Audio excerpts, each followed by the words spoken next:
Gotta rank 'em all, Pokemon.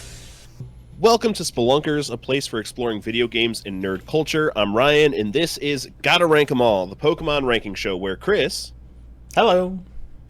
...and myself get a guest every episode, randomize a list of 20 Pokemon, and put them in the most officially arbitrary list of all time. Our guest for this evening, the lovely host of the 99 Questions podcast, the wonderful, the fantastic, the sleepy Bob Buell.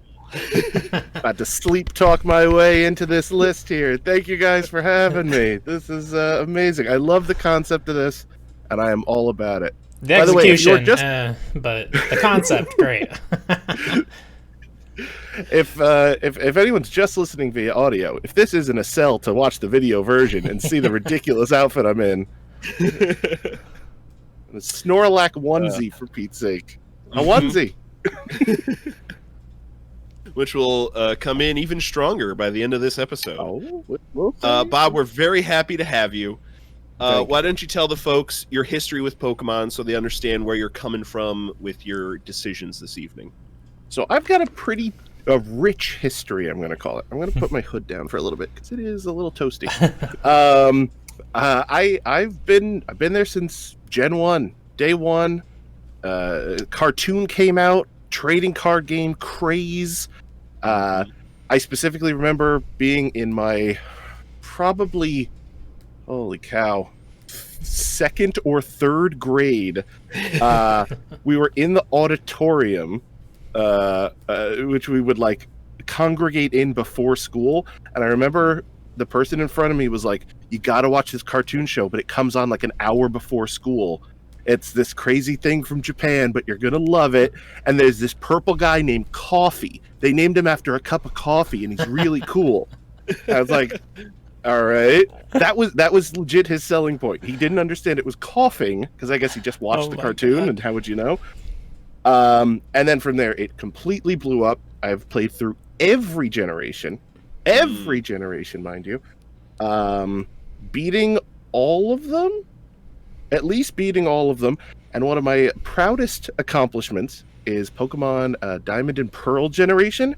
I have a living Pokedex in Diamond. For those unaware, in standard Pokemon games, if you start with a Squirtle, then evolve it to Wartortle, and then evolve it to Blastoise, it counts in your Pokedex as owning all three.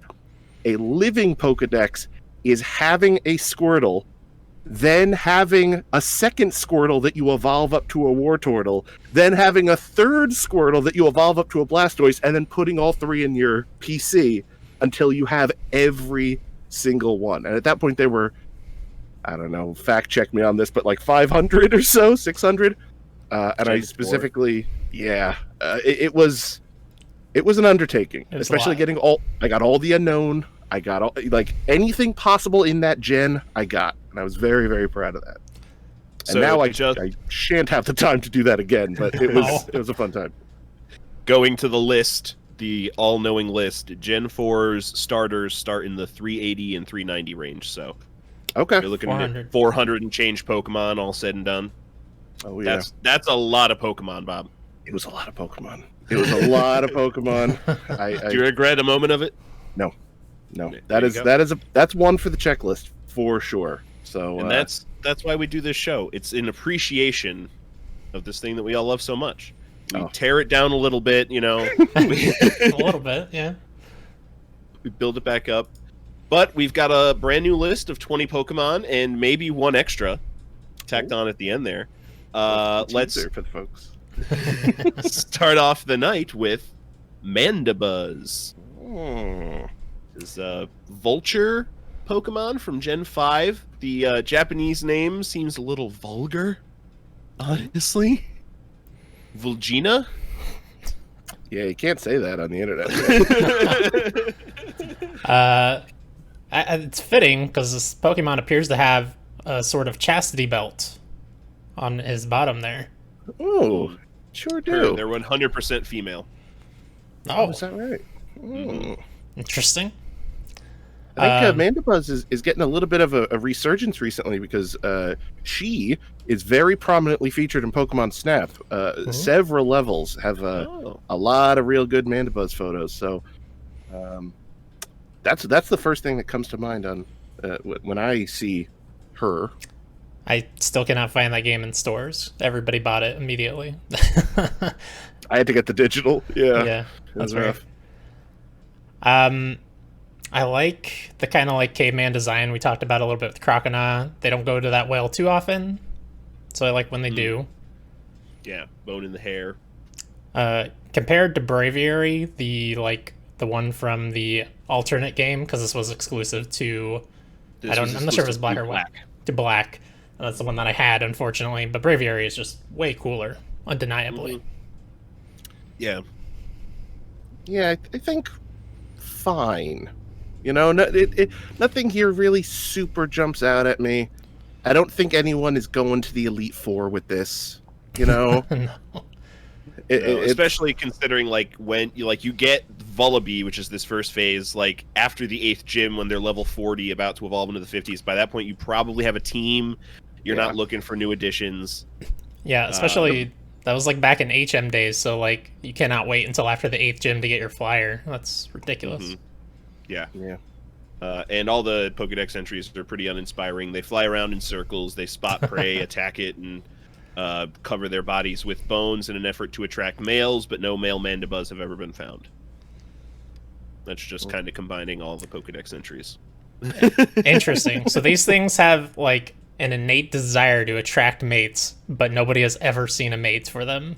And they still exist, so they're out there somewhere. Yeah. Would assume. New Vullaby are being created. Some sort of Pokemon dating app is what is needed here. Pinder? We'll get Professor Muir on that right away. It's a pincer, but it's called Pinder. Pinder? That's brilliant. All right. Well, where are we looking on the list for Mandibuzz? Let's see, what other birds do we get on here? Pidgeotto. Let's compare to Pidgeotto. About midway through the list. I go lower. I'd say far lower than Pidgeotto. Yeah. Fletchinder, 58. I mean, I like Doduo more than this thing. Personally, Doduo's sitting at a strong 61, so maybe a notch or two lower is where I'm thinking. I'm okay with going. Okay. This is just a vulture, and that kind of puts it in that. Oh, this is just a lion. This is just a seal. This is just in that territory. Lumineon is like the breaking point of that, where it's just a fish. Yeah. I would go right above Lumineon, probably. I'm okay with that. That feels right. Let's do it. Oh, new number 62, if I can do this correctly. Next on the list is this one's actually really cool. I really like Excadrill. Hell yeah! Finally, a ground type that you like. First one. The very first one. Yeah, I look at this thing. It's real cool. He's just a big old drill. He puts his claws up to his head and then just spins in a circle. Part mole. He's part Wolverine, but not the animal like the X-Men. Like he's got a lot going for him. Is he part dark? Am I making that up, or is he? No, he's ground in steel. Ground and steel. Yep. Okay, ground and steel. That's what it is. You got it, Bob. We'll cut out the dark comment. Don't worry. You gotta make me look good on this show. I definitely used one of these on my team. I will say his typing is kind of weak. Adding steel to ground just adds more weaknesses. I don't think it really takes any away at grass, I guess. I think that might be it. To fighting ground, fire, and water. Well, maybe it's taken away more than I think. But yeah. An underrated part of this Pokemon here, this Mon, if you will. I love the little war paint under the eyes. That is such a cool little extra touch that they totally like. And who knows, is the pattern on its belly, is that like a pattern, or is that like war wounds from other Pokemon? Who knows? To me, that just makes it even cooler. Maybe it's just blood splatters from his enemies. Oh, Also on. possible. And Yeah. this thing is great. 508 stat total, 135 attack, 110 HP, and 88 speed. So like moderate okay on speed. Like especially in ground and steel, which is not exactly screaming speed most of the time, you know? Yeah. Yeah. Yep. I believe this guy was in OU, overused category, in like the competitive scene when he was out, which basically means everything that's strong and not a legendary. Because legendaries go higher than that. Yeah. You know how much I love my specific Pokedex entries. Known as the Drill King, this Pokemon can tunnel through terrain at speeds of over 90 miles an hour and more than 300 feet below the surface. They build maze-like nests. Their activity can be destructive to subway tunnels, so keep them away from New York. That's awesome. 90 miles an hour underground. My goodness. That's pretty amazing. Man, I mean, I think he... Oh, no, please. People always say how much they want Pokemon in real life. They don't realize how absolutely destructive they would be to everything we've built in this world. Maybe that's a good thing, though, frankly. But I'm gonna out and out say it. I mean, definitely top half of the list for sure, right? oh yeah. Yeah. Like there was what was the Hippowdon is one I fought really hard for. I think this is a better ground type than Hippowdon. Yeah, I think so. Typhlosion is the next one right above him. I would. Oh man, what a contest that is. We know where I'd put that, but it's okay. I go about Typhlosion, but mostly to spite Ryan. I would probably go one below Typhlosion personally, but if I'm outvoted, I'm outvoted. If it's just above, I'm totally fine with it. No, Ryan's all for Typhlosion saying hi, so. Alright, I love it. Number 8, Excadrill. Yeah, great showing, Excadrill. Top 10 out of the gate. Yeah. Bravo. Yeah. Golf clap, golf clap. Next up, is this Chimecho? Chimecho? Chimicho? I always said Chimecho. Chimecho. Oh, that makes so much sense. This show is going to be teaching everyone either really bad pronunciation of Pokemon, 'cause no one's ever said it out loud, or like, of course, it's Titus, not Tidus or whatever. Like, oh my god. We had that moment with Baggin. You still don't know how to say that. I guess it's Baggin, yeah, because it's supposed to be like a dragon. But I always said Bagon. I always said Bagon, yeah. until for the longest time, I said Suisoon. Instead of, I guess it's Suicune, it's agreed upon. Yeah. I said Suisoon every single time, and no one had the gall to correct me. So I don't know. We didn't know burned any to my better. brain that way. Yeah. I was a kid with a Pokemon Silver. That's all. But Chimecho here is a cool little psychic wind chime Pokemon. It's a very this is not in a derogatory way, but a very pleasant design. There's something just very nice about looking at this Pokemon. For sure. I think it takes from that Gen 2 kind of aesthetic where it's simple, but aesthetically pleasing. Not to rip on any of the later generations, but some of them are just more like, this is clearly like the 5th revision of an idea that they had where, I don't know, this guy looks pretty solid. He's got a little smiley face. I like his little Kirby arms up top. He's got a lot going for him. Yeah, and obviously he's supposed to be a wind chime, so looking at him, is the chime inside of his head there? That seems disturbing to have a chime constantly in your head. That's why he's psychic. That's true. That's the only way you can stay sane is by being a psychic type Pokemon. Did this thing get like a baby form or an evolution at some point, I want to say? I think it gets an evolution, but I could be wrong. There is, yes, it evolves from Chingling. Yeah, I don't remember if they added that later. I want to say they did, but I know I've never used one of these because it's not very powerful.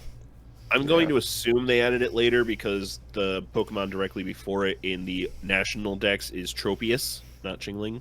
Mm. That would be a weird evolutionary change from Tropius to this guy. Little odd. A lot was lost in the evolutionary phase there. Yeah, I mean, yeah, same. I never used them, so you know, I don't feel it's extraordinary, but it's definitely not bottom of the list. This is, you know, no, a solid mid-carder. I like that Pokedex entry here. Oh, go ahead. Chime Echo makes its cries echo inside its hollow body. When this Pokemon becomes enraged, its cries result in ultrasonic waves that have the power to knock foes flying. Oh wow, impressive. I like that. I like that the line work on his eyeballs is the same line work for his smile. It's pretty disturbing, but good. Yeah. Let's see. I'm looking at the list for comparison's sake. I guess I'm thinking somewhere in the Togepi range. That's about where my eyes went. Yeah. I mean, Elekid is just too cool. I think Elekid is ranked too low here. But hey, I'm just a guest. And many guests have said the same. I don't know what we did there.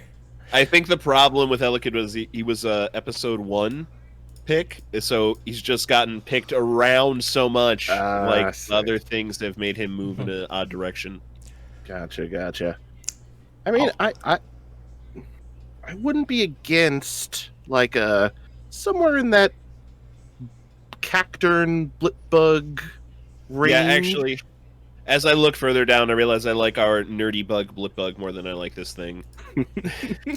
Yeah, I think I agree with that.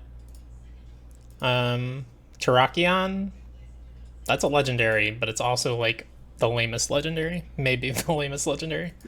It's quite possible. I'm drawing a blank on, is Terrakion the like 3 Musketeers one?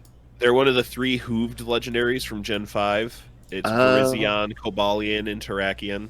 Yep. I think I want to say like lore wise they were based on the 3 Musketeers. Maybe I'm wrong there. That's why in my head that's kind of always how I see him. Okay. Yeah, he's just kind of he's just like a edgelord Tauros. So yeah, I don't mind him being about where he is. I think Chime goes a little better than Terrakion. Okay, I think so too. Yeah. So we're going with number 57, Chimecho. Excellent showing. Yeah, I think that's quality for that Pokemon. Next up, a goofy, adorable little bird, Archen. Archen? I don't know. I think the evolution's Archeops, so maybe it's supposed to be Archen. Yeah, that seems right. I love this guy's eye. Yeah, yes, it's a very big. Now, Bob, eye. Yeah. Bob, you've been playing Pokemon Snap. Is it this guy or his evolution that's in the new Pokemon Snap? Because I know Ben was complaining about how dumb he looks. Yes, the evolution is in there all over the place on the volcano level. There's just like flocks of them everywhere, so they're pretty goofy walking around. I don't, at least as to where I am in the game, I haven't beaten it. I haven't seen this little fella. Okay. But yeah, I like his design. I love the colorfulness. I always love seeing, a lot of. Here's a big nitpick of mine. I hate when the colors actively go against their type. But I like when there's enough color, but you still know exactly what it is. You know what I mean? I hate when I play a new game, a new gen of Pokemon, and I pop it in for the first time, and I see someone green, and I use a fire attack, and it says not very effective. I go, what? Pseudo-Wudo, you bastard. You've duped me here. This guy is blue. I use Thunderbolt, and you tell me it's not going to affect him? How dare you? Like, there are rules here. So this is, according to Pokemon Sun's Pokedex entry, the ancestor of all bird Pokemon. Archen could not fly itself, but moved by hopping from treetop to treetop. I wonder if, so this is made up of all primary colors. I wonder if that's a reference to being the first. That's interesting. Very well could. I like that. I like that theory, and I will subscribe to the YouTube channel that tells me that theory in great detail. I like this. So those two little white things at the end of its hands, are those like claws sticking out of its kind of hand, but not really hand thing? Yeah. What's going on there? Okay. It's winged. That's what it's a winged. Hasn't quite gotten opposable thumbs. It's getting there. Just the chopstick style, you know. Yeah. What type is this? Rock and flying? Rock and flying, yes. Okay. Yeah. Which I was with you, Bob. It was like, oh, blue. Well, it this with a nice electric type move.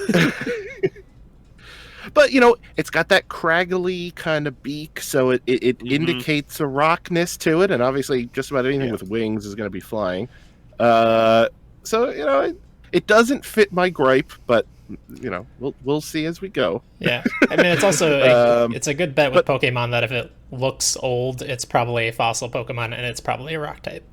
Yeah. Yeah, that's fair. Yeah. I feel kind of similarly to a couple other Pokemon on this list. I like this one. I don't love it. I don't hate it. You know, it's I never really used it that much in the games, quite honestly. So I don't have that kind of attachment to it. But yeah, I think it's good. I think it's a cute design. I like it. Yeah.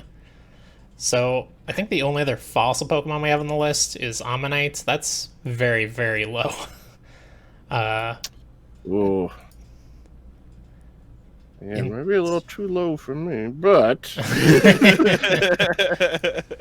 not my show. Let's say it again. I think it deserves a little higher than that, though. It feels a little better than that, right? I like Archen considerably more than I like Ammonite. Yeah. I guess I was looking. I first looked at Pidgeotto, and then I thought, no, I like Pidgeotto more. Yeah, I looked right below Pidgeotto, or a couple notches below Pidgeotto to Togepi, and I'm like, no, I like Togepi more. Yeah. Also, how do we feel about Fletchinder? Number 60. Ooh. I think I'd put him over Fletchinder. Yeah, I think I'm right there. Okay, let's do it. I like it. The new number 60. New best fossil Pokemon on the list so far. there will be better. Okay. I'll hold my tongue here. Yes.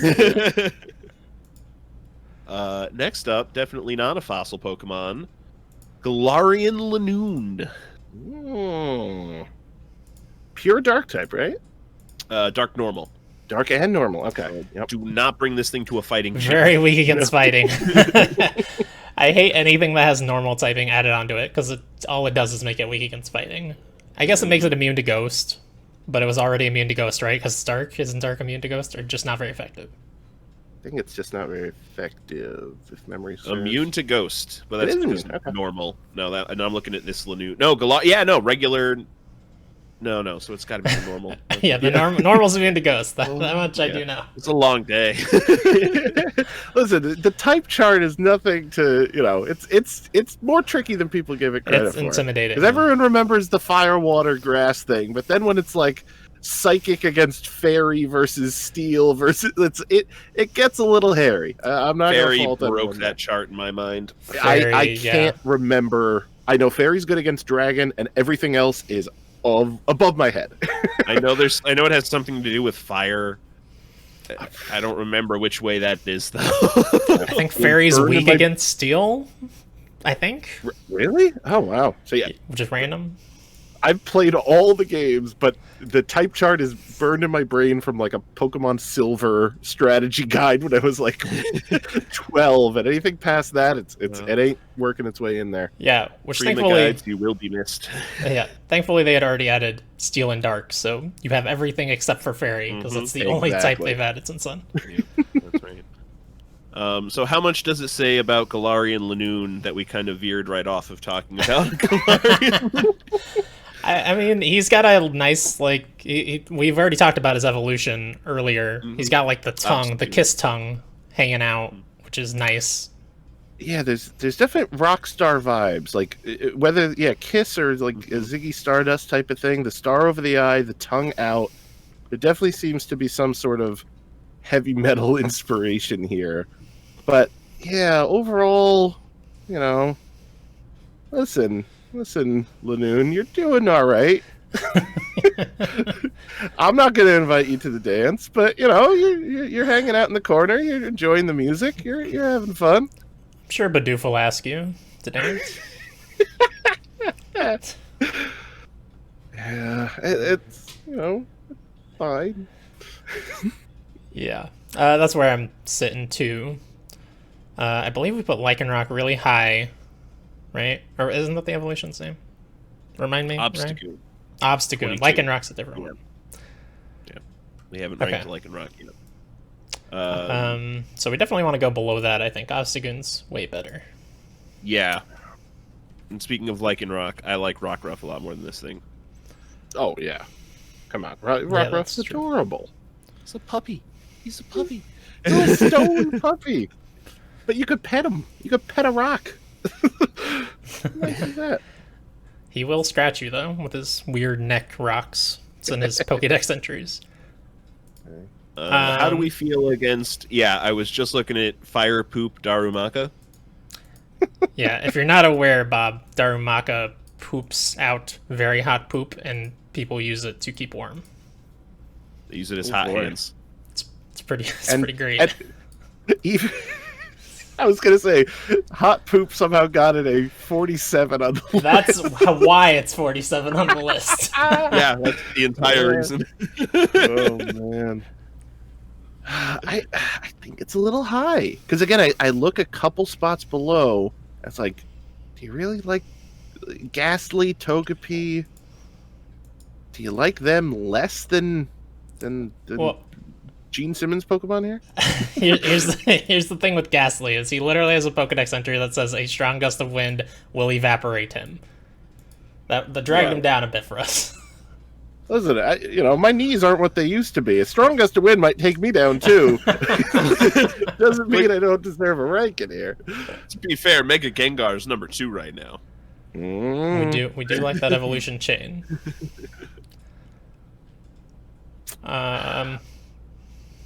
I would settle somewhere in. I would personally put him a little below Togepi, but I'm willing to settle somewhere in the middle there, somewhere in the 49. I'm okay below Togepi, above Naganadel. Yeah, Naganadel is not great. It's really unfortunate that Elekid got below Naganadel. Yeah. Apparently the Pokemon cards for Naganadel are really good. That's how he ended up that high. Yeah, I heard that episode. Quo likes his Pokemon cards. I can't blame him. I got into the iPad game myself. It was it's very fun and free. This is not an ad, but it's fun and free. But if you want to sponsor his Pokemon company, we got 6 views on the last episode. Okay? Think about it. This next pick sponsored by Nintendo Company. Gigantamax Orbeetle. Ooh. Which this is the Gigantamax fully evolved form of Blipbug. Why is this not working? Best nerdy boy Blipbug. Oh, there you go. There's your picture. Yeah, look at this guy. I'm not afraid to say I had Orbeetle. Is that how to pronounce it? I gave it a nickname in the game, so I don't really remember. I think I just called him Doc in the game, but he went to my final team. I was a big fan of this Mon. So the Gigantamax version, where he literally becomes a Zord, like he's a robot of himself. Yeah, this guy is pretty all right in my books.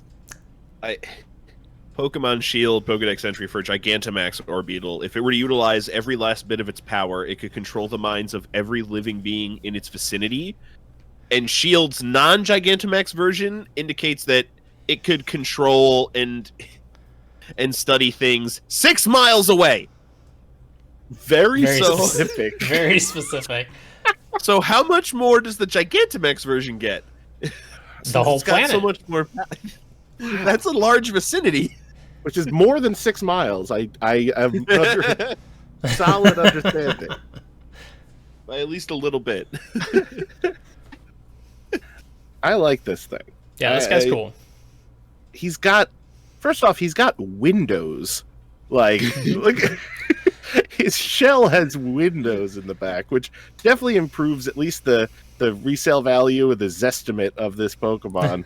But yeah, this is like a cartoon. This is an image somebody drew of it, but in the game, like, his body is super duper tiny, and he's mostly that big spaceship thing on his back there. So he's basically a UFO, which is pretty cool. Yeah, is he? He's bug and psychic, right? I want to say that's true. Yes, 100%. That is which true. is just a fun combo to me. Like, again, maybe not the most type effective if you go purely off the books, but the variety of moves that it can learn is very, very fun and very versatile, I found. Mm-hmm. Yeah, I really got into bug Pokemon in Gen 5 with Joltik and Galvantula. Yeah. Bug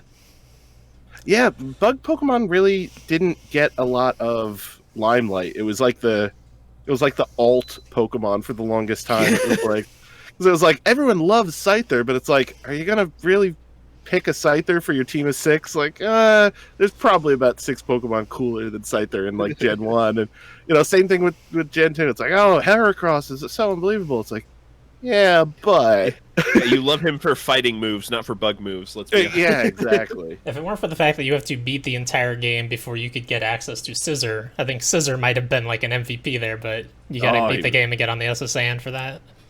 Yeah, metal coat, trading, the whole deal. Yeah. I mean, I say top half at the very least. For sure. Let's look at some of these other G-Maxes. I'm looking above both of them. Oh boy. I'm looking right below Galarian Darmanitan. And above Reshiram. Oh, let's see. Who's around there? Glaceon. Talonflame. Talonflame is pretty cool. Yeah, Galarian Darmanitan, if you don't remember, Bob, is the snowman with an afro. Okay. He's a Yeti. Yep. Yeti with an afro.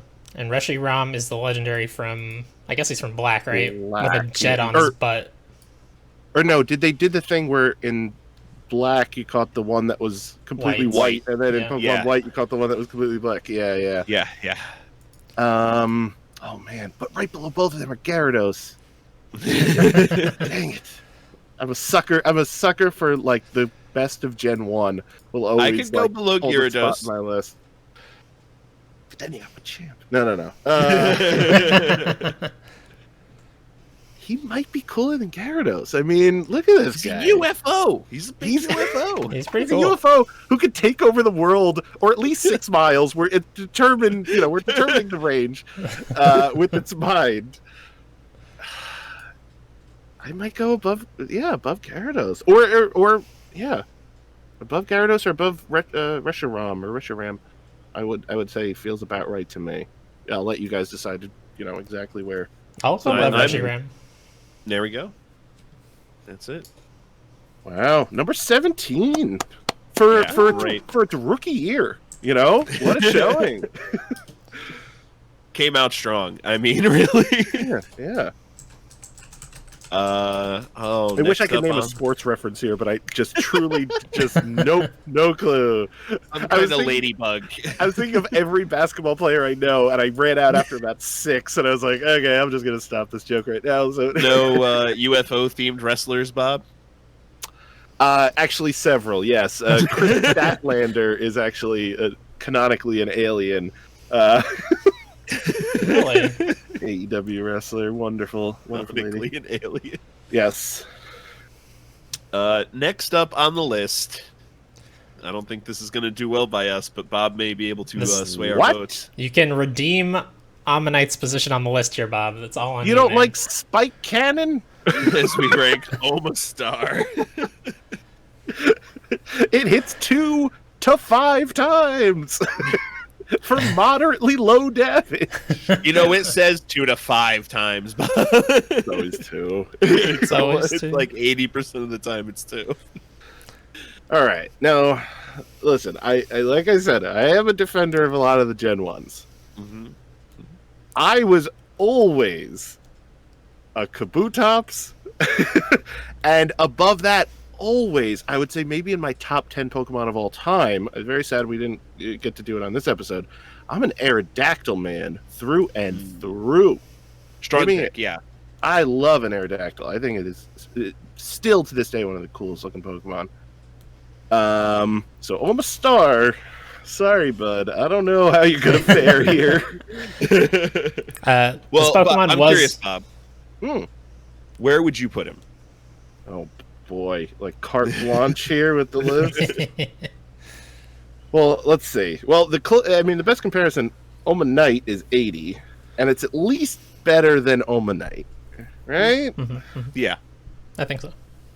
All right, I'm crawling up the list here.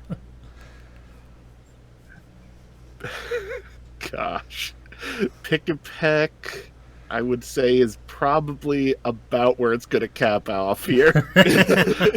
So somewhere in the 73, 74, around the Remoraid's, around the Beldums, somewhere in that range is where I would put him, because he's just got these lifeless eyes.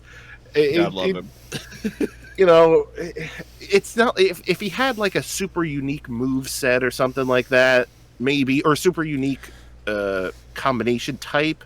I guess Rock Water is, vaguely unique, but at the same time, isn't Kabutops the exact same thing? Like, yeah, it's not like he even has that. It's not like he holds a distinction over the other that gives him that uniqueness. So he doesn't have a whole lot in the pro category versus the con category here. Yeah, so you got to get this thing to level 40 for evolution. Yeah, both as well. The Gen 1 are 40. Yeah, I will say if they add an evolution for this thing, it could straight up be like Cthulhu, because he just keeps getting more tentacles. That would be amazing. But that would rule. Yeah. Right now, yeah, wasn't this one of the Pokemon on the Twitch Plays Pokemon? I can't say words. Yes, there was some sort of weird religious thing given to this because they picked the what is it called? The Helix fossil from I think Gen so. 1? Is that what it's called? Yeah. So there was like a lot of like Church of the Helix memes going around based on this thing because their luck turned around after they got it, and yeah. I mean, that's about the coolest part of this Pokemon, if I'm being honest. It's internet lore about someone playing with it. Hey, Mudkip's like number 13 from the memes, or number 12. But also, that's just a good Pokemon to begin with. So exactly, that's a strong water starter. Absolutely. Mm-hmm. Okay, I like just below Pick-a-Peck, above Remoraid. Yeah, I'm okay with that. Let's do it. Sorry, Omastar. Sorry to all my Gen 1ers out there, but oh, come on. It is thought that it became extinct because its shell grew too large. It became slow and he got swallowed up by his house. Oh my god. It's amazing. He got Gilbert raped. That's amazing. Oh, man. All right. Next up on the list, Alolan Graveler, which is a fun typing with Rock Electric. Very unique. Yeah. Very unique typing. And I like what they've done to accent Graveler. I actually like this design a lot more than regular Graveler, because it's not just a rock with a face on it and some arms. Yeah, this guy looks angry. He's got the eyebrows. Mm-hmm. Yeah. No, it's a great mon, for sure. Yeah, I never used anything Alolan or Galarian because I'm a grumpy old curmudgeon, and I said, this stuff's stupid. But I like his design. This ain't my grandfather's Pokemon no more. What do you got for Pokedex entries?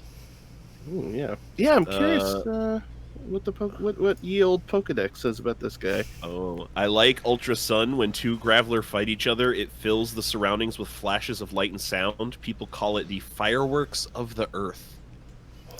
Oh, That's pretty sick. So it's exactly like Jin's duel on that one mountain with the lightning strikes. Exactly the same. That's it. That's the one. Alolan Graveler's trying to throw his son into a volcano.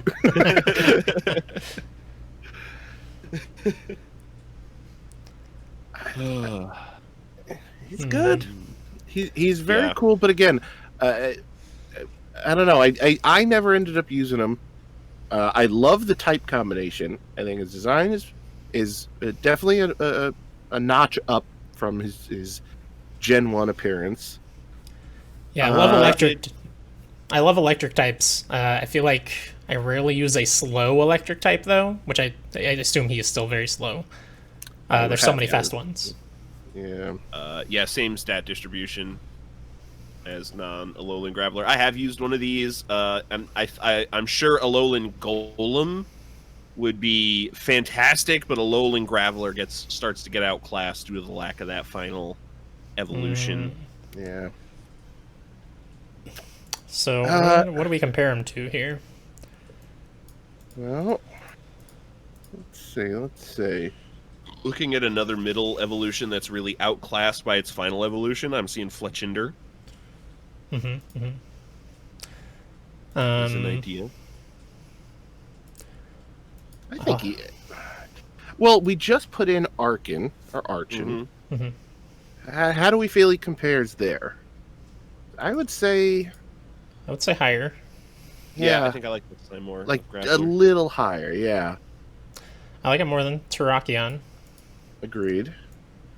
Okay. I like him less than Blipbug. So it's about comparing to Chimecho for me, which I think I go over. I would probably say just under. Okay, there's up to you, a Ryan. simple elegance to Chimecho, you know? That's fair. All right, no pressure, Ryan. So much I'm pressure. gonna say over. I think I like the add-ons, the aftermarket add-ons for Alolan Graveler. Let me get this swords dance out of my back.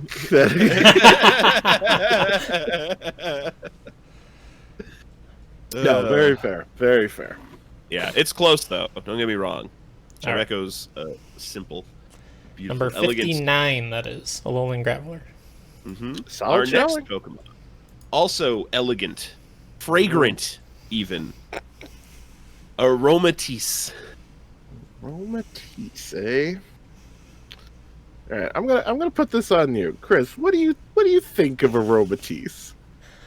Again, I'm a grumpy old curmudgeon, and this was new. It was a fairy type. I was like, I don't like this fairy type bullshit. I don't want none of them in my team. Clefairy, I don't like you anymore. Jigglypuff, I don't like you anymore. Even Clefairy gets the shade now. I don't know. I never really liked them. I think I've used like maybe one fairy type, and I don't even remember which one it is. I used one to try it, and I was like, I don't like this. No. Get it out of here. I don't know what its types do. What am I supposed to hit? I don't know. I use that one. It's like fairy and dark. It kind of just looks like the devil itself from. The imps from Sword and Shield. Yes, from Sword and Shield. That was the only fairy type I used, but I brought him to the end of the game. He was awesome. I've used Rabambi. The very small bug fairy. That thing kicks ass. But all the fairy Pokemon we were talking about, probably better than this thing. I mean, this design, is that it's a nose or a mouth? Oof. Where is the mouth? It has like a Where the Wild Things Are vibe, but also kind of like a Moulin Rouge dancer. And I don't like that combination. Hiking the dress up on one leg even? Yeah. Right? Like trying to get out of a speeding ticket move, you know?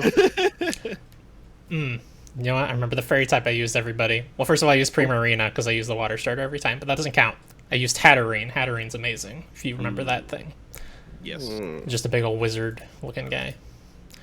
Right. Yeah, he is pretty cool.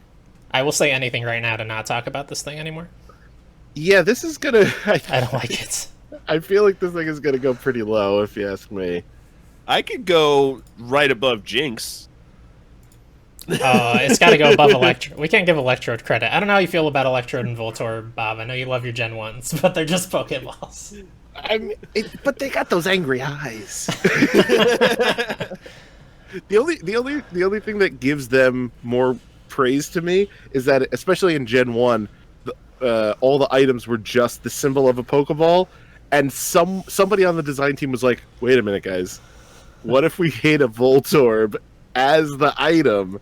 And as a kid, that just blew my mind. So I think they would probably go a couple notches higher for me, but not very much higher. I mean, I think Ryan's in agreement with you. I'm okay with that. I can live with that.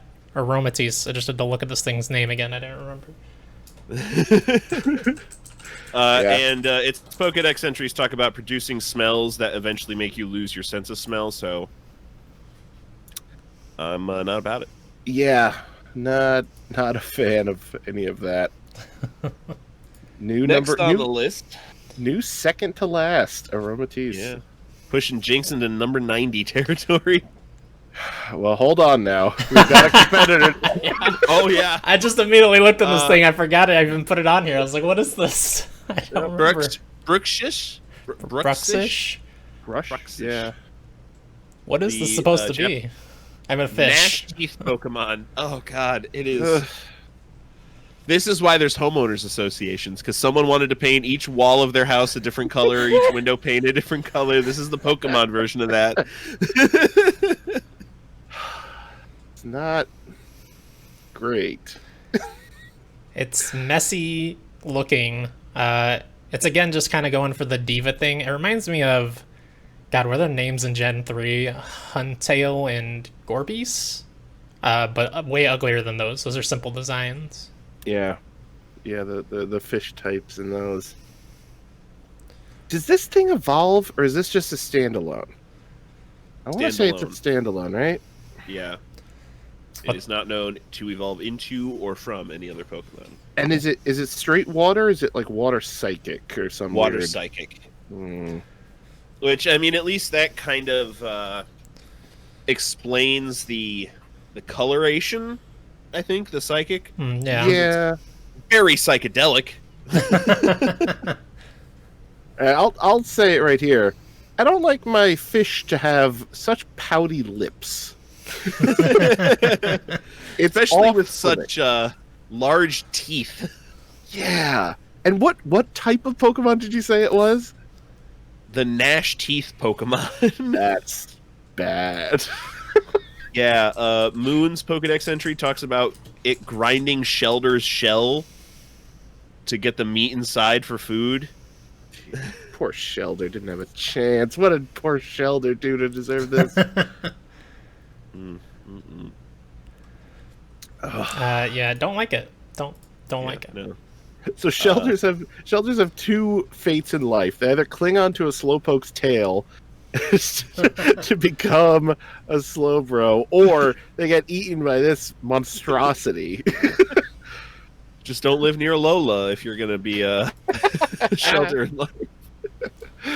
All the Shelters, or they become a Cloyster and they get censored. Yeah. Then they become an OBGYN painting. That's exactly kind of a Georgia O'Keeffe kind of deal there. That is okay. That's too accurate, Bob. Especially with the thing coming off the head. Yeah. They knew what they were doing. All right. Where are we putting Bruxish? I think we're putting them right next to Aromatisse is where I'm looking. Now, above or below is my question. That is the question. Below. I actively hate this thing. I actively hate it as well. Yeah, I extremely dislike it. I wouldn't mind if it went below Jinx, but I feel good to where it is now. If Jinx hadn't been ranked yet and this was very bottom of the list, we'd be perfectly okay. True. Next up on the list, let me make sure I'm reading things correctly here. Mega Lopunny. Yay. Which has very braided ears. Seems painful. Wouldn't want to... Yeah. Yeah, this was added, like, long after Lopunny. Obviously, because... Well, no, Megas were added in Gen 4, right? But I don't think Mega Lopunny was there. What gen was Megas? 5? 5 X or and 6. Y.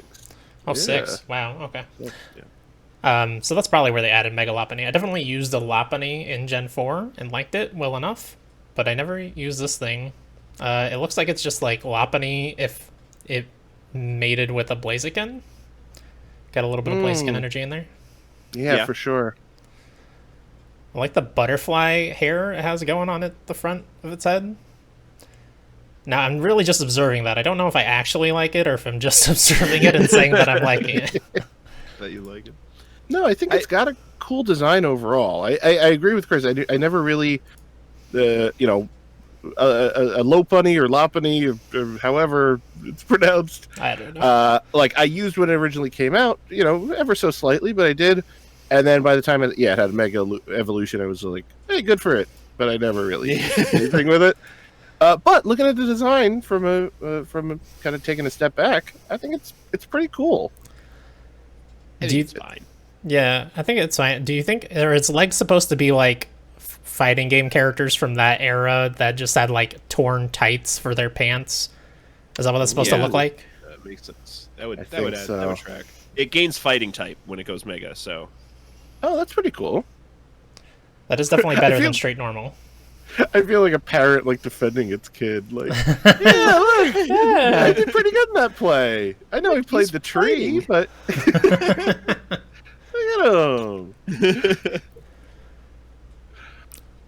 him. She's got those boots with the fur, as they say in that popular song.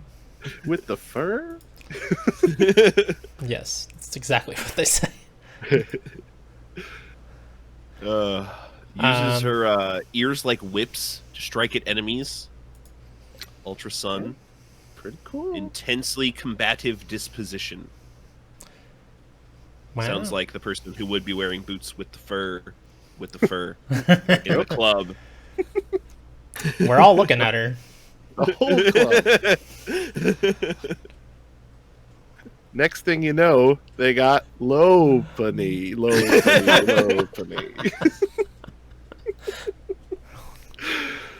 All right, I think we need to quit the podcast now. Yep, I shut it down. You all knew it was going to happen. Let's see on the list. Man, this is a tough ranking. Yeah, it's very like middle of the pack. I feel maybe like lower middle even. Yeah. Well, how about we just ranked Alolan Graveler. 59 is where they're sitting currently. I'm having a tough time telling if they're better or worse. I say better personally. Okay. I think I like Lopunny a little bit more. Glorion Lanoon. The Kiss Lanoon. Yeah. I could go either way. Yeah, I feel like maybe Lopunny or Mega Lopunny is just below Glorion Lanoon. But yeah, I could kind of go either way as well. I'm okay below. Okay. I'm okay with below. Let's do it. Yeah. I think this is one of the few Megas where I like the unevolved form better. Yeah. I like the Mega a little bit more, but I'm not really a big fan of the base version at all. Well, we're going to fight about that later. Perfect. Planning our arguments ahead of time. Next on the list, strong contender. Garchomp. This is a big boy. Like him. Just say the name one more time, because this is a strong name. Garchomp. You know what it is. You don't even have to see a picture of it. Someone tells you Garchomp, this is basically what you're picturing in your head anyway. You know?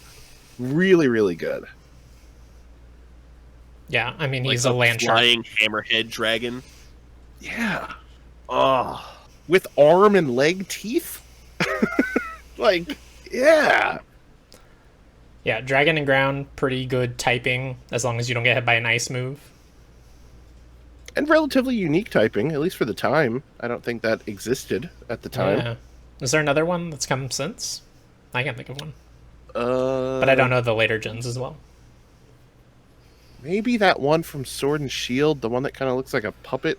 I forget what its name is. The only dragon I remember from Sword and Shield turns out to be an apple pie.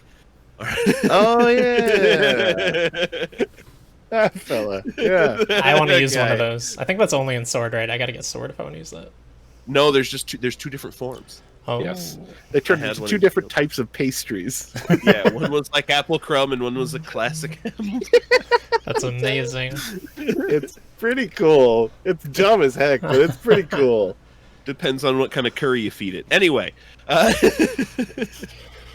Factually accurate is the thing. This thing apparently goes really fast. It's called the Mach Pokemon. It doesn't, unfortunately, give me a specific speed in any of these Pokedex entries, but it does say it flies at sonic speed, which, if is to be corrected, is Mach 1, which is 776 miles per hour. It's the speed of sound. Now, when it says flies, does this Pokemon actually fly, or does it mean like there's a really picture fast? of Ash riding on its back in the air. I never thought this thing flew. That's I don't know if it can learn fly, but in the anime, I'm sure it can fly. But weird. Yeah, I always pictured it going really fast, but like underground with its fin sticking out. You know, land shark. Yeah, I kind of pictured it running like a velociraptor. Like, it most definitely cannot learn fly. Okay, yeah. Anything with ground in its typing is probably not going to be able to learn fly. Pretty antithetical to. Yeah, this Pokemon, like most of the dragon, the like keystone dragon types of each generation, you get it pretty late, but it's really powerful if you put the time in to train it before you take on the Elite Four.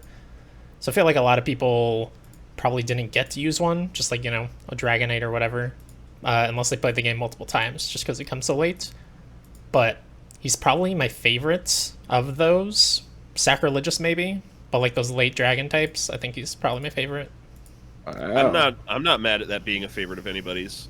If you said Goodra was your favorite dragon, that's what I was thinking of. Goodra. I like how stupid. We're gonna argue about this later, but I like how stupid that Pokemon is. I like it because it's very dumb looking. It's just dumb to me. I bet it has great Pokedex entries. We'll find out though. We'll see what happens. I don't know. Maybe I'll be persuaded. I'm looking pretty high for this, not gonna lie. I'm looking at another really high ground type we've got right now. Hippowdon, Excadrill. Whoa, you're thinking top 10. Honestly, yeah, Garchomp is a strong contender.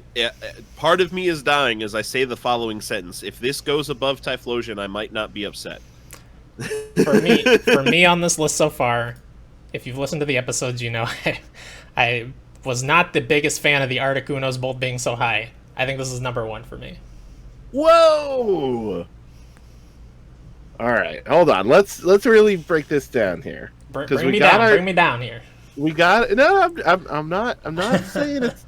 I don't disagree, but I'm thinking through it one by one here. So I would say it is a little better than Typhlosion. Zorua is right above it. I say better. Yeah. So now we're looking top 5 category here. Articuno, is this better than base Articuno? I think so, right? Yeah. Yeah, I think so. Yeah. Then we go Malamar, which is Candy my bar. mind right now. He's the like villain. mind flayer squid. He's cool. Yeah, He is cool. Malamar's pretty cool. Yeah, that you have to flip your DS upside down to evolve. Is that right? Is that really? Yeah. What it is? Yeah. That's probably why I never had him. I never figured that out. That's so cool. Yeah, Malamar is another one of my favorites. So I'm not mad if he ends up below Malamar. But I'm okay with Garchomp being above Malamar. Okay. I kind of agree. Yeah, I think it's got. Corviknight, though. I'm gonna need to pull up a picture of Corviknight. Hold on. Yeah. This is getting big. Yeah. He's like the taxi in Sword and Shield, that big bird. So much more than the taxi. Yeah, but I'm kind of trying to talk him down right now, so he's just a taxi. I mean, Corviknight is very cool, but it's also, it's pretty simplistic in its design. Great moveset, great stats, but in terms of just looking at it, A black steel knight Pokemon bird? listen, fantastic, fantastic. You're the one with a D&D mug. Several, in fact. I respect the number 1 pick. I really do. But if I'm putting in my vote, I'm saying Garchomp is a new number 3. So just below Galarian Articuno and Mega Gengar. I think he slots in right about there for me personally. Okay, I'm not mad. Again, I'm 1 vote. I'm just 1. So if I'm voting 1 and Bob's voting 3, and Ryan, you're voting 4. Gotta think of that logically here. I'll vote 3. Just Okay, below Mega Gengar. Yeah. So that evens out to 1, I think, if my math's right.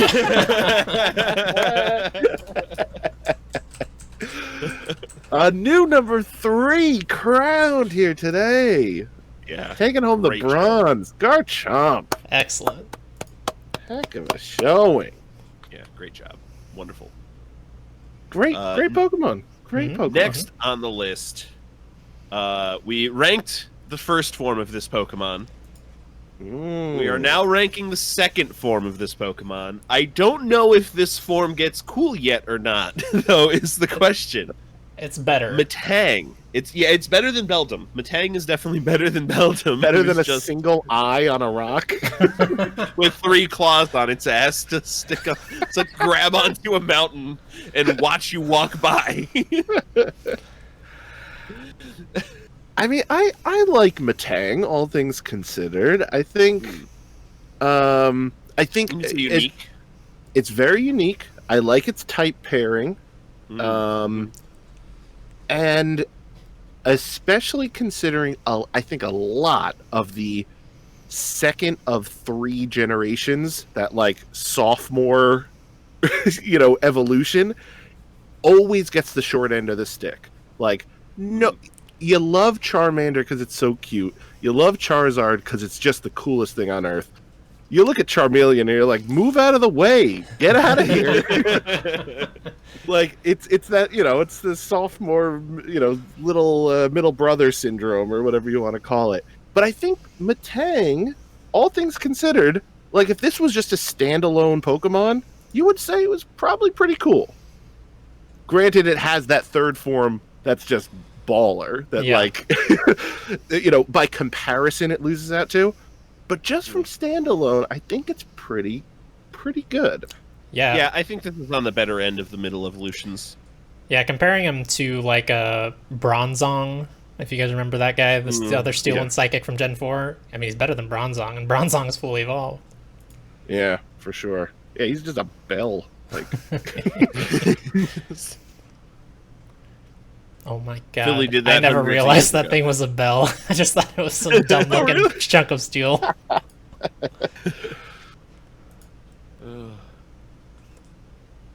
I mean, but now I'm looking at our list. I would say middling, but I mean, we have a lot of pretty strong ones in the middle, so it might end up going lower than I am defending it. You know what I mean? But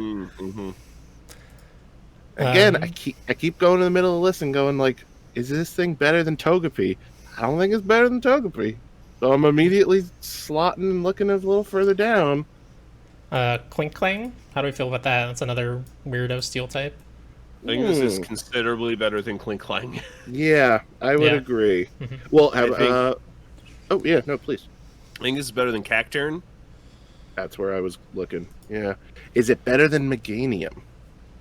Meganium we described as a rehashed Venusaur, which is not wrong. I could go either way. I'm not a big Meganium fan, but I could go above or below, honestly. Yeah, I'm with Chris on this. So, Bob, what do you think?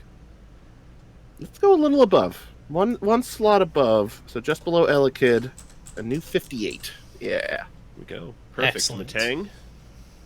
Much better than your little brother at number 80. But we can't wait till we get to your older brother, because you're going to be compared by your family for the rest of your life. Next on the list, another fossil Pokemon, at least it's called a fossil Pokemon. I don't know if this actually comes from a fossil or not. Oh yeah, resurrected by combining. Oh, it's one of those freaky, find two fossils and slam them together type thing. Dracozolt. I never used any of these things, and this was the one I was talking to you the other day, Ryan, and I was like, I didn't remember this being a thing, and it looks absurd. Really does. Because it's like a front half of one Mon and the back half of another just glued together, but they don't, it's not even like they tried to match them. It's not even like they picked people that were close, like we got an extra small torso and a 2XL hit waist and legs. That's the perfect combination. I mean, that was the whole gimmick of these, like, of this gen's fossil types. It was like, oh, you go down in the mines, you pick, random two fossils and slam them together. So there's another Pokemon that doesn't evolve from this, but it's just like, the front half is like a T-Rex and the back half is like a little, electric jitterbug type thing. I hate it. I didn't care for either one of them. and yeah, the whole process of doing that, it was just like one step too far removed for me, and I was just like, I don't care. I'm not going to use any of these guys. I don't care. Skip. So yeah, this guy's probably not going to rank too high for me. What do we have any interesting Dex entries? I don't even know his type. I would imagine electric and dragon. Electric and dragon. Yeah. It's a good typing. That's a cool typing. But when you get this at the end of it, yeah. We've only got entries for Sword and Shield.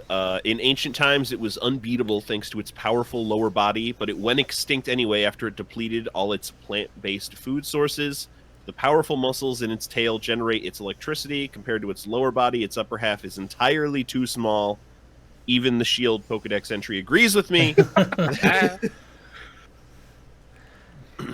Yeah, I'm looking pretty low on this list. Looking like around Electrode, Toxel kind of territory. I might like Electrode more than I like this. I was going to say just below Electrode and just above Aromatisse. Totally Seems fair. about right for this thing. Yeah, that feels right to me. Also, again, just not a great Zolt. name. Zolt. It just doesn't roll off the tongue well. Yeah. Draco Volt would even be better. Chris's typo. Yeah, I am happy to close this tab so I don't have to look at this Pokemon any longer as we move on to Sawzbuck. This is the deer Pokemon from Gen 5 that has a different form for each season. They're very fashionable. They change with the seasons. They have a winter form, an autumn form, a summer form, and a spring form. I don't know which one I have here, but I only have one of them. I thought this thing changed forms, but like looking up pictures of it, this is the only picture that would come up, even when I was searching for other forms and stuff. I don't know. Form. The summer form has those flowers growing out into large leafed green bushes. The autumn form has them starting to fall, but they're pinky and browns and yellows like it's autumn. And then the winter, he has an extra coat of fur on his chest that's white. Down by the hooves, some white fur also grows, and then the antlers, I almost said branches, become pure white with no plant life on them. I really like this Pokemon a lot. I like the way that it changes form with the seasons, although it is just a deer. And if you live in New England, you know how much... Yeah, I respect it. I never used one. Is it just straight up normal? I think it's normal grass. Yeah, normal grass. Okay. Well, then, hey, Gripe City, population 1. Sorry, grass type. Where's your green? Only in the summer. Yeah, only in the summer. I hate anything that has normal tacked onto it. Like, just be a grass type. Mm-hmm. Or just be a normal type. That's fine too, but don't be normal in grass. Don't be normal in anything. Yeah. Yeah. I mean, listen, Ryan, you're gonna be having to defend this thing if because I'm not in love with it. I don't hate it. I think it's solid. I think it's pre-evolution. Name escapes me right now. Is Deerling. like Deerling. Yes, I was gonna say Deersby. I knew it was wrong. I think deer. I was gonna say Deersby again. I think Deerling is very cute, and then this thing is like just kind of like, you know, the grown-up version of it. Yeah. But it just kind of loses some of the charm for me. It just becomes a little more generic. I don't know how much I'm going to defend it. I think it's fine. I really do. I'm looking right around all our other... This is just a blank poke. I'm looking around Pyroar. This is just a lion. Celio. This is a seal. Although I think design-wise, I like this more than I like Watchog. Watchog's design kind of creeps me out a little bit. Yeah, Watchog.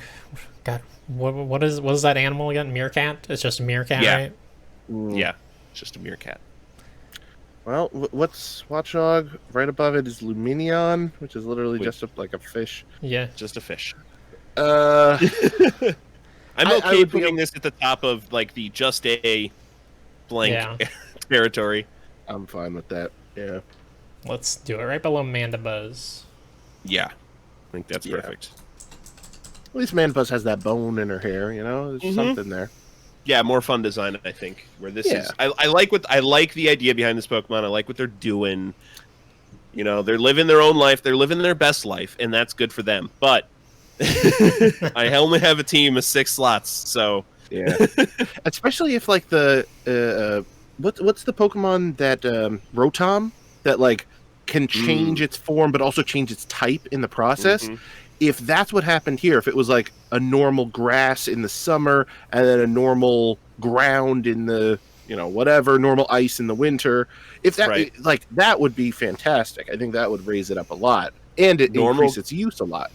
Normal grass spring, normal fire summer, normal ground autumn, normal ice winter. Come on, that'd be such an awesome gimmick, you know? Yeah. Would it get that much more play? Maybe not, but it would be something unique about it. Yeah, it would have gotten higher on the list.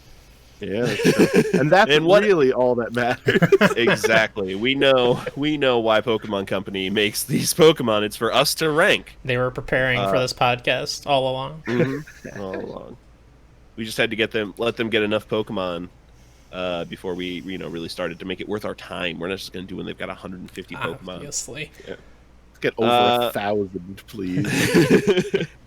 Next up, since we've got a lot to get through, Bob, you're right, over 1,000. Granbull, which is now a fairy type. So Chris immediately hates this thing, wants it on the bottom of the list. Design-wise, it's kind of cool though. It's just like it's supposed to be Pitbull, right? Is the idea? Not Pitbull. Bulldog, Pitbull, like somewhere bulldog. along those lines. A bulldog. It's because okay. Pitbulls have a more drawn-out face. Okay. Yeah, true. They tend to have a longer yeah. schnoz. So it's a dog, so that's points in my book, not gonna lie. Yeah, and it's not one of those Pokemon that's like it's just a dog, because he is very clearly a bipedal angry dog with tusks. Mm-hmm. Now, here's what holds it back just a little bit in my book. Kind of similar to how Pikachu is adorable, and Raichu is just a little less adorable, maybe to a fault. I love Snubbull, but Granbull just loses a little bit of the charm for me. I think part of that is so. the color scheme. Snubbull's a little more colorful. Yeah, I think you might be right. And Granbull's very monotone. Yeah. It loses a little something in the evolution, which holds it back a little bit for me. I still like fair. it. A lot of those Gen 2s I really love. I have a lot of fondness for.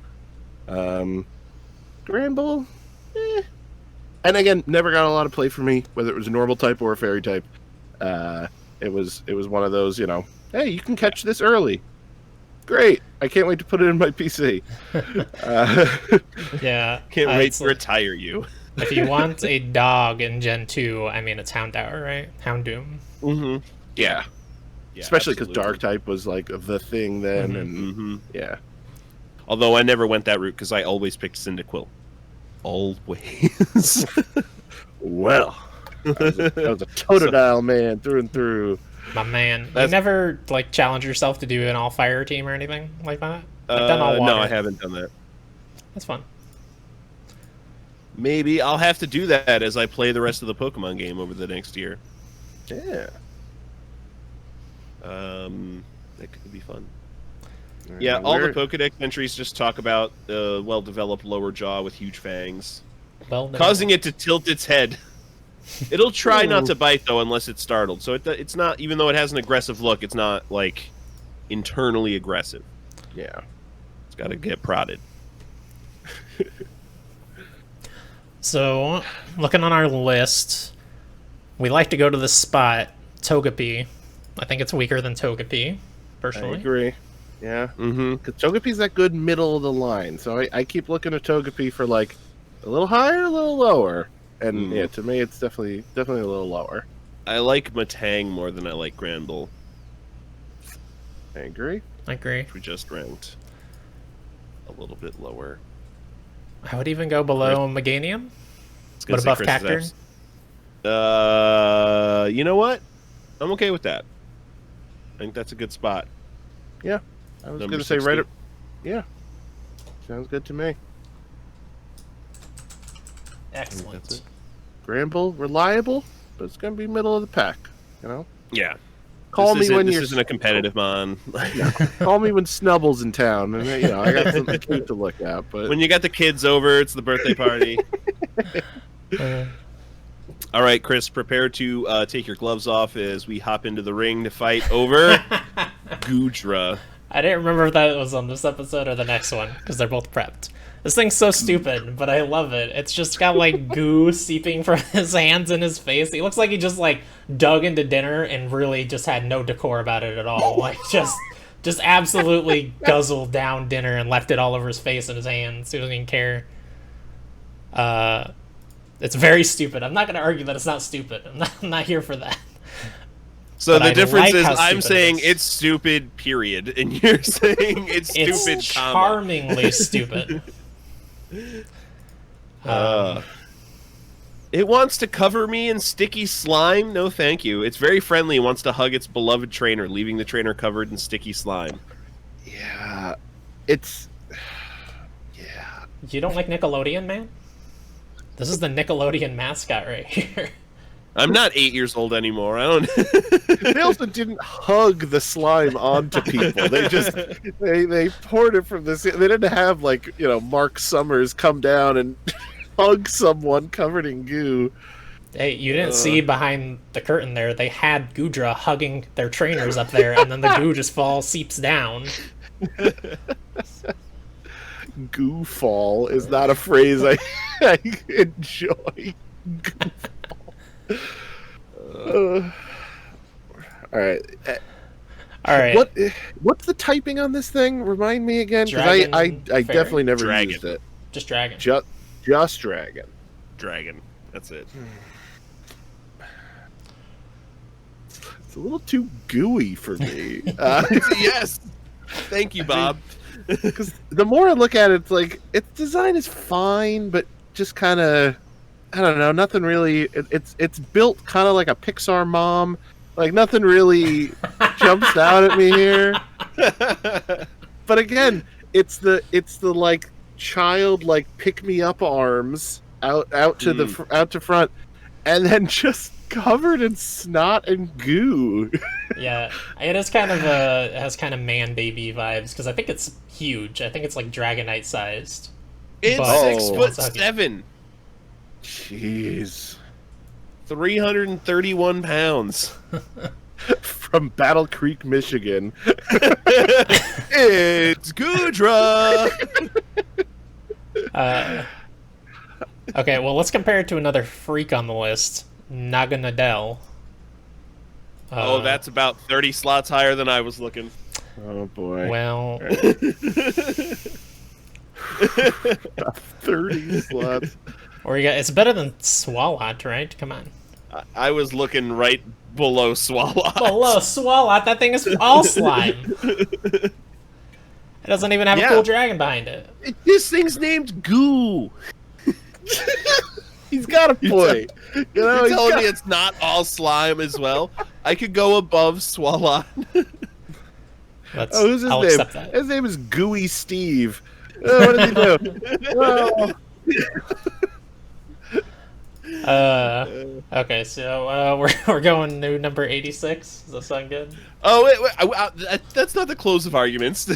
Okay. Hey, I can feel the room here, guys. I can feel the room, and it is very hostile towards Goodra. Again, I'm just not hostile. It's just like I don't even hate it. I just don't want to be in the room as it. I'm hostile. I'm a little hostile. Bob, where would you say? I'm okay moving up, Bob. If you think where I'm looking is a little low. No, the only reason I kind of agree with you is because I looked a little bit higher and I'm like, Tauros is there, and I look at Goodra again and I just see this dripping green goo, and I'm like, yeah, I like Tauros better. Okay, let's try to seed me one here. Togedemaru. Mm-hmm. Does anybody have any attachment to this thing? I have zero attachment to Togedemaru, so I'm fine with it. Alternate Pikachu. Yeah, that's fine. It's every couple gens they always just do a Pikachu clone, and it's like, yeah. I think the only one that was the worst of them. The only one that worked was that Ghost Mimic type Mimikyu. That's what it was. Yeah. I think that is not that we're ranking it today, but I think that is a super unique and super fun concept. Like that is such a self-aware thing from Game Freak to be like, people love Pikachu, so we're gonna make a Pokemon whose whole like in canon thing is to look kind of cute to trick people and then like eat their soul. I think that's so cool, but that's a whole other debate. Yeah, and it's not like a gym, because that gen had weird non-gym things, like that weird cave you go into or whatever, though. But I love that area where you like go in there and you look at a picture and then you turn around and Mimikyu's there, like it's supposed to be a jump scare. Oh, it's amazing. So cool. All right. But we're not ranking that thing. No, we're not. We're ranking Goodra. Goodra absolutely robbed. Absolutely robbed at number 85. Good and behind us. Next on the list, Tyrantrum, the T-Rex Pokemon. All right. Called the Despot Pokemon. Woo! Which is strong language. This guy's like, what if we took a T-Rex, but we made it cooler? That's what he is. T-Rex is really cool. Beard. Yeah, it's got like the collar of like a Roman emperor or something. This thing's very cool. Did this thing show up in what gen was this introduced? Now I can't remember. Generation 6. XY. Yeah. Nothing could stop this Pokemon 100 million years ago, so it behaved like a king. So it's kind of a crown on its head too. Well, I think this thing is pretty sharp. It's pretty great. What was its fellow fossil? Its alternative? Didn't Auroros? Gen 6, I think, had... Oh, Auroros. Which kind of looks like a water version of That's Meganium. right. Yes. Yeah, Auroros yes, sucks. yes. But I'm down with that design. It kind of looks like Loch Ness Monster, but we're not ranking that right now. Yeah, I mean, compared to this guy. Yeah, compared to a T-Rex. I mean, come on. And he is rock and what? Just pure rock? Rock Dragon. Rock Dragon. That's a good typing. Yeah. Rare typing. That's probably a good, like, effective pairing, too. All things considered. Yeah, it takes away the water and grass weakness for sure of rock. Weak to Fighting Ground, Steel, Ice Dragon, and Fairy. That's a lot of weaknesses, but it's okay. God, we're looking high for sure. How high is the question? Yeah. To compare him to another dragon, Reshiram, I think he's better. Or a faux dragon of Gyarados right below him, and I agree. I think it's a little better. To compare him to another dragon, Gudra. No, I'm just kidding.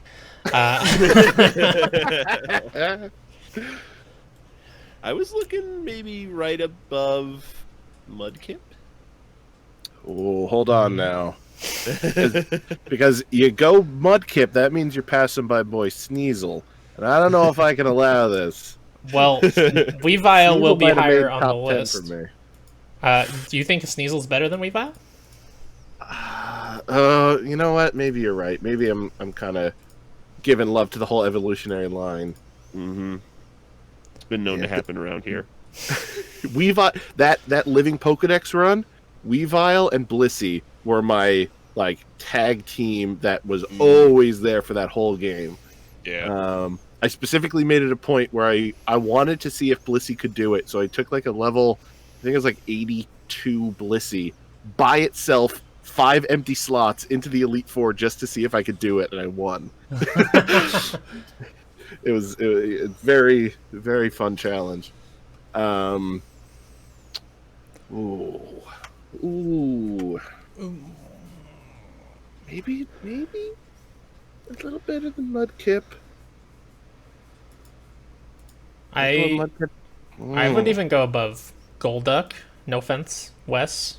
You're a wonderful person. Sirfetch'd is maybe where it gets hard because he's just so cool. Sirfetch'd is really cool. Awesome. Yeah. Wow.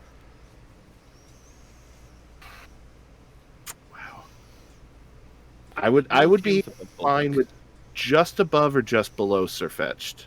But I'll let you guys hash out, exactly where. Anywhere around that range, I'm happy with. Okay. I'd probably go below Sirfetch'd. What are you thinking, Ryan? Maybe this is all my playtime with Second Extinction lately. But I think I like the T-Rex a little more. I can go for it. I mean, I'm not going to keep a dinosaur down. So, just a new number 11? Are we talking here? Yeah. I think so. That's big. T-Rex. King T-Rex. A tyrant, even. A despot. I love that he's called the despot Pokemon. Yeah. But all said and done now. Tyrantrum, great showing, number 11. Please don't send your armies to murder us. Next on the list, Bellsprout. All right, instant number 1. Y'all knew it was coming. All right, we've got to disconnect Bob. So it's Gen 1, and I get it. People love Gen 1. But it's also just a flower.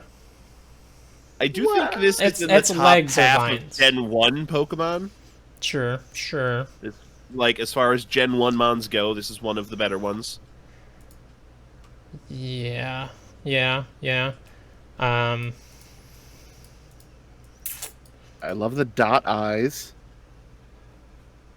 I love that in Silver and Gold they incorporated Bellsprout into its own tower to guard the.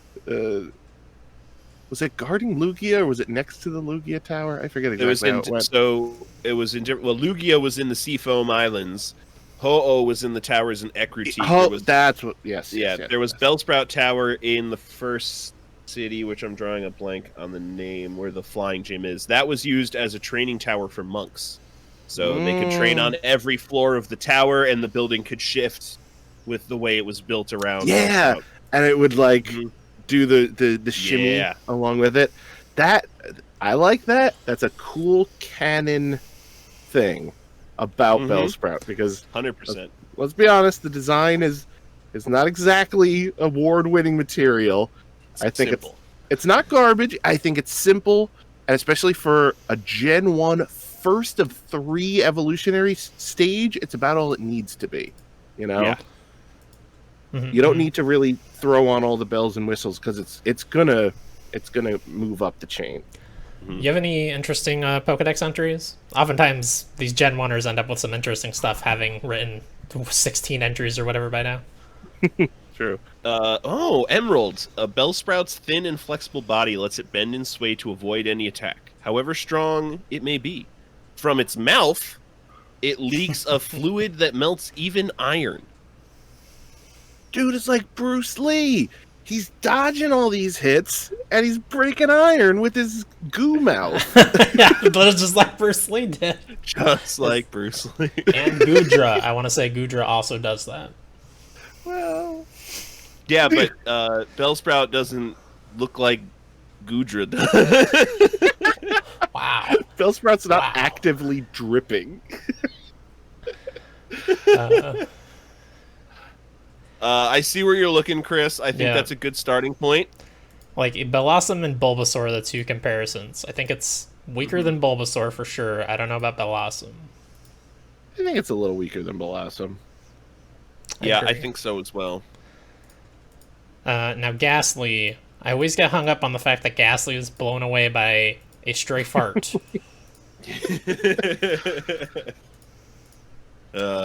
You never see them congregate near Taco Bell. That's all I'm saying. I think below Ghastly, personally, and maybe below Togepi. Okay. Again, I know I've been saying Togepi a lot here, but I think you look at Togepi, you look at Bellsprout back to back. I think 9 out of 10 you're going Togepi. I can accept that. Yeah. But any lower, I don't know about that. Yeah. All right, let's go number 55, Bellsprout. Yeah, I think that's perfect. Swaying into 55. Mm-hmm. And melting all the mons below it.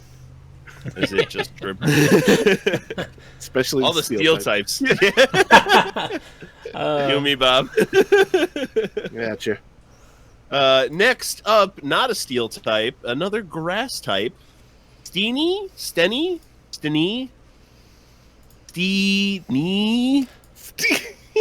By the way, before we get too far away from it, Bellsprout was our 100th Pokemon ranked. Hey!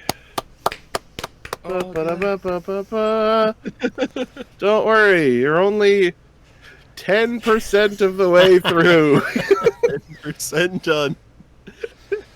Perfect. So Steenie is like the mid-evolution of a chain, right? Yeah, evolves from Bounsweet and into Zarina.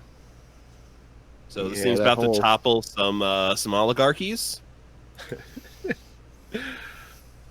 Yeah, a whole ballerina line, if memory serves. Yeah, I always think of it in comparison to like Ralts, Kirlia, Gardevoir, which I like more, like a lot more. Yeah. Yeah, the grass typing is meh a lot of the time for me. It's grass and poison, or is it just straight up grass? Eenie is just grass. Ugh. The full evolution might get poison, but yeah, another just grass type. But would you bob this below Bellsprout? I think I might. I think Bellsprout again just has kind of more of a simplicity and more of a cool canon in my eyes. And I'm sure this is so nostalgia tinged, like you know, I'm definitely biased in that regard, but I have no dealings with Steenie. Yeah. It just, maybe I caught her at some point and was like, great. But it's just a only because there was no little Pokeball icon next to the name, and I got one and I had to ignore it the rest of the game. Yeah, so I think we're all in agreement below Bellsprouts. How about Meganium? yeah, I think I like Meganium more. I agree. Okay. I think I like Cacturn more. Run out of grass types. I think I like Blipbug more. Personally. Yeah, I like for my sure. little nerdy boy. Yeah. I like Alolan Graveler more. This thing might end up at the bottom of the list now. I like Chimico more. Chimico. I don't know about Terrakion. More. Yeah, I don't. Yeah. Terrakion's whatever, but Sawaddle, that's the one that like dresses itself in its little leaf clothes. I like that. Yeah, I do like that. So then Archen? I kind of like Archen more. Fletchender I like more. Mm-hmm. I don't know that I like Klinklang more. Yeah. That is just some floating gears. Shoved together, yeah. I would feel comfortable right around here at the new 70. Yeah. Just kept sliding down. 71. Okay. 71. 71. Perfect. And All we right. got one more. Yeah, that brings us to the end of what the science machine spat out. It turned itself off immediately after coming up with 20 numbers and immediately turns itself back on after we finish this recording to spit 20 more out at me. But Bob has told me that he would like to rank a certain Pokemon. Bob, what is your choice? Your viewer choice award. Well, in case my outfit didn't give it away, it's Wooper. No, it's not Wooper. Snorlax, Gen 1, big boy. Hell yeah. Classic, memorable. Everyone knows him. Everyone loves him. You could probably ask my mom what this thing's name is, and she could probably get it within a couple letters. I mean, this thing is about as recognizable as they come. Yeah, he's like a major part of those first two games, getting the whistle to be able to proceed with the game. He's like a major roadblock, but also there's only two of them in the game, and if you kill them, you just cannot catch a Snorlax now. And he's also super cool in that first season. I say super cool, he's like a big pain in Ash's butt, and I love that. Every time he sends him out, he's just sleeping. But then there's like maybe one or two fights where he just like whoops ass, and it's like, yeah, redeemed. Snorlax is the best. Because that's his whole gimmick, is that he has no speed, and he has, I think if memory serves, like next to no special defense. Or at least not great special defense, but defense and attack wise, and HP wise especially, that's all he's got. You might be misremembering. Oh, am I? Okay. So a speed stat of 30. But that's fair, because he's asleep through most of the fight anyway. Yeah. The next lowest stats are physical defense and special attack, tied for 65. Oh, did I flip-flop it? Okay. And then we have attack and special defense at 110. Special defense, okay. And then health at 160. That's my boy. That's my boy. And that comes from where is it? Fire Red's Pokedex entry. It is not satisfied unless it eats over 880 pounds of food. Hey, wait a minute. That's not cool. There's not supposed to write Pokedex entries about me. 880 pounds of food every day. When it is done eating, it promptly goes to sleep, which is... I mean... I got Chipotle for lunch. I get it. That's all I'm saying. Yeah, I mean... truly iconic, I think. They added a pre-evolution in Gen 4, I think it is, Munchlax. I also like him. He needs to eat a lot to become Snorlax. That's his whole thing. Also, they kind of made like a copy of him in Gen 3 with Slacking, if you guys remember that guy. Which I'm a big Gen 3 fan, so I think I might like Slacking more, but he's not even on our list, so we don't got to argue about it right now. Yeah. Not the place or the time, but and got a wonderful Gigantamax show going. Yes, very true, very true. Oh, yeah. Though it might show up later in the list at some point, right? Yes. Right. Yeah, Gigantamax is separate. Yeah. Gosh, and in terms of moveset, I love that he has, at least early on, kind of maybe not so much, as they added more to this formula in the terms of like Slackings, and I guess Chanseys and Blissies can do similar things, but the whole put itself to sleep and then either sleep talk, snore, like it has attacks while sleeping. That was so unique in those early couple of gens. Even Gen 1, like I don't think even had snore or sleep talk. All it could do was rest.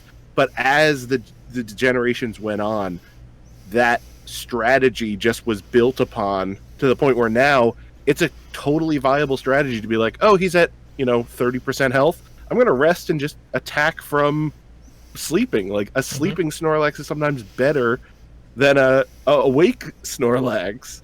I know that's the same case with myself, so it's...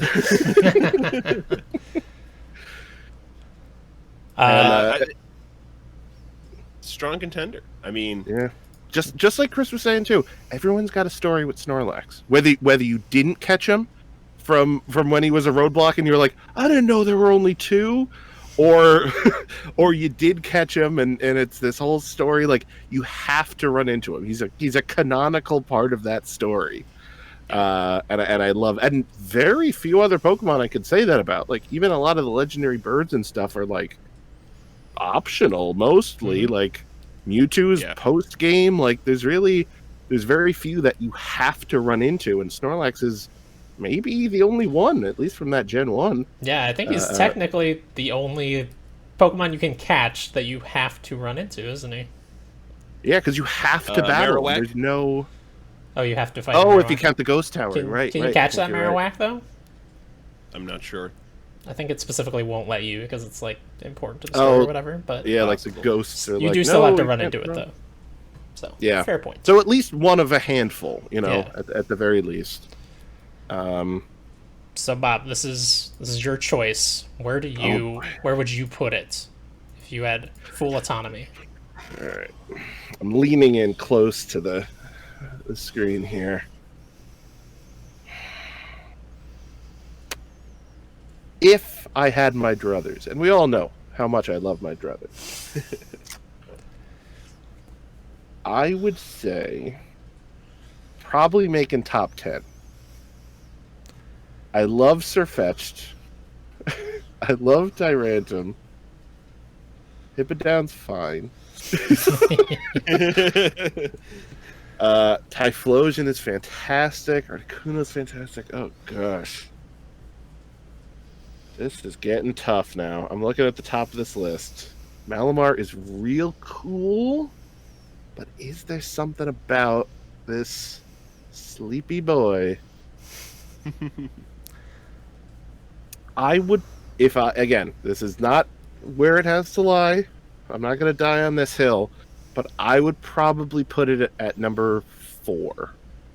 That's maybe high, but just below Garchomp and superseding Corviknight.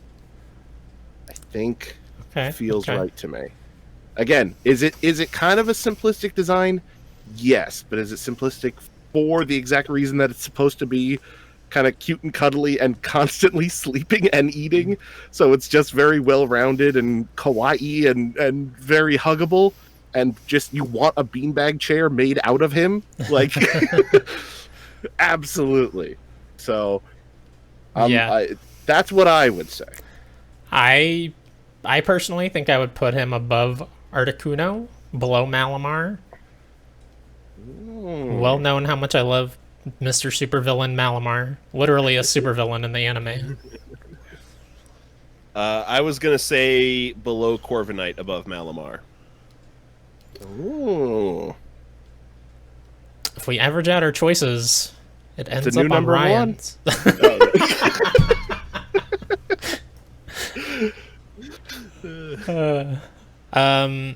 Yeah, I think he goes below Corviknight. Can you accept that, Bob? Will you not write angry letters to us if that happens? I will still write angry letters, but I'm happy with it. New number 5 for a laxy chomping boy. Mm-hmm. Absolutely. Also, again, name wise, what a perfect name. Great. Snorlax. But it's like, you don't even think about that it's snoring and being lax, like relaxed, like, you don't even think. It's perfect. It's fantastic. Yeah, it is a really good name. And all they have to do is take the E out Sounds of snore and relax. Not to ruin the name for anybody, but it sounds like an overcount of the medication that's like melatonin and laxative in one, which you do not want to take that. You do not want both those things at the same time. Probably not. Wake up very well rested, but in a bad mood. Well, that is all we have for this episode, folks. Bob, thank you so much for coming on, buddy. This was a blast. Yeah, Bob, when we started the show and we were like, we're going to have a guest every episode, one of the first people I said to Ryan is, you got to get Bob on here. You and Bob are practically the same person. You got to get him. That's very kind. Thank you so much. This was a pleasure. I love, as I mentioned right from the jump, I love Pokemon. This is such a great concept. I remember, Ryan, you mentioning this before it even came off the ground. I was like, brilliant. How has this not been done already? Like, absolutely brilliant. So, yeah, I'm all about it. I love it. And thank you guys so much for having me. It's wonderful. Yeah, absolutely. Do you have anything you'd like to plug? It's not like you do a podcast or anything, right? Who, me? I have a podcast I'm very, very proud of that I really, really enjoy doing and love doing. It's called 99 Questions. That's number 99 questions. It's available on every podcasting thing possible. If you see a little purple and gold logo that says 99 Questions, it's probably mine.